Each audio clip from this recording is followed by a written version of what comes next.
हमेशा जो आपकी किस्मत के ताले होते हैं ना, वो सेवा के माध्यम से ही खुलते हैं।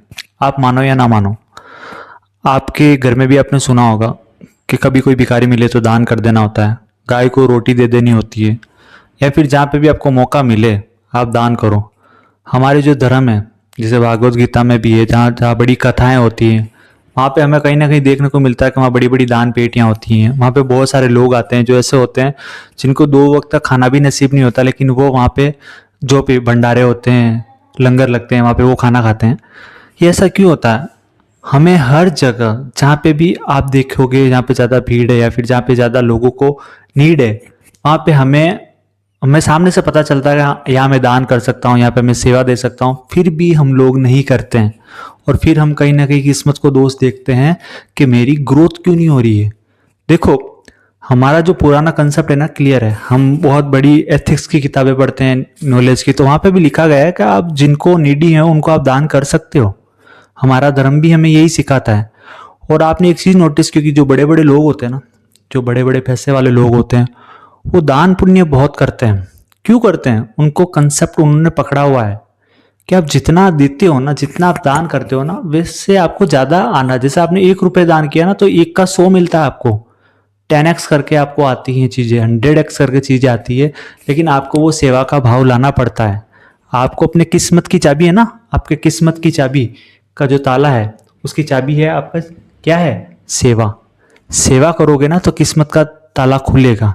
और सेवा नहीं करोगे, पैसे को बचा के रखोगे, और जहां आपको लगता है यार यहाँ मैं सेवा दे सकता हूँ, फिर भी नहीं दोगे, तो फिर आप ग्रोथ नहीं कर पाओगे।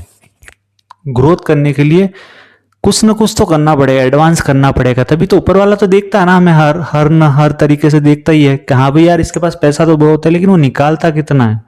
अगर आप सोच रहे हो मैं अपनी संपत्ति को, या फिर आपके पास 10 रुपए भी है, पैसे वाले भी नहीं हो आप, 10 रुपए भी, लेकिन आपका भाव ही होना चाहिए कि 10 रुपए में से मैं 3 रुपए 4 रुपए में दान दे सकता हूँ, 6 रुपए में देख लूंगा। कहते हैं, एक कहावत है कि भगवान सबको भूखा उठाता लेकिन भूखा किसी को सुलाता नहीं है। ये बातें ऐसी ही नहीं की गई, हर बात के ऊपर एक फिलोसफी है। आप उठो, किसी न किसी माध्यम से आपके पास खाना आ जाएगा, आप वो दिन निकाल लोगे। क्योंकि यहाँ पे दुनिया में कितने लोग ऐसे हैं जिनके पास 1 वक्त का भी खाना नहीं होता, लेकिन चल रहा है ना, जो सिस्टम बनाया है भगवान ने वो तो चल रहा है ना। तो आप भी अपना योगदान दीजिए। आप भी अगर आप किस्मत को बदलना चाहते हैं, किस्मत के ताले को खोलना चाहते हैं ना, तो सेवा कीजिए, आपसे जितनी बने दीजिए, तब आपको पैसा आएगा, रिटर्न आएगा, सुख शांति समृद्धि सभी आएगी। बिजनेस वाले लोग क्या करते हैं, जो बिजनेसमैन होते हैं ना, तो अपने कमाई का, जैसे 10 रुपया कमाते हैं तो अपनी कमाई का 10% वो लोग दान करते हैं। कहते हैं तो अगर आप अपनी कमाई का 10% दान करते हो, दान के लिए निकालते हो, सेवा के लिए, तो आपकी वृद्धि होती है। जैसे मान लो आपने 10,000 रुपये कमाए, तो 1,000 रुपये आप दान के लिए निकालोगे तो आपके बिजनेस में ग्रोथ होगी। क्योंकि गाय गाय होते हैं, कुत्ते होते हैं, बहुत सारे जानवर ऐसे ही घूमते हैं, हम रोटी देते हैं, खाना देते हैं, वो थोड़ी कमाते हैं, वो तो हमारे घर के आगे आके ऐसे ही खड़े हो जाते हैं। तो उनका भाग्य का भी हम ही कमाते हैं। अगर 1,000 रुपये में से मैं 10%, सॉरी 10,000 रुपये में से मैं 10% 1,000 रुपये उन लोगों के लिए निकाल देता हूँ, तो उनके भाग्य का मैं ही तो कमाऊंगा। आज मैं 1,000 रुपये निकाल पा रहा हूँ, कल मैं 10,000 रुपये निकालूंगा उनके लिए, उनके भाग्य का मतलब मैं 1,00,000 रुपये कमाऊंगा। समझ रहे हो कंसेप्ट?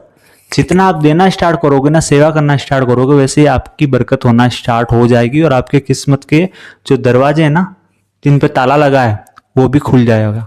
आई होप आपको ये कंसेप्ट समझ में आया होगा। अगर आपको ये कंसेप्ट समझ में आया ना, तो प्लीज दान करना स्टार्ट कीजिए, सेवा करना स्टार्ट कीजिए, आपको रिजल्ट दिखेंगे। शेयर कीजिए इस वीडियो को, लाइक कीजिए और सब्सक्राइब कीजिए। Thank you so much for watching.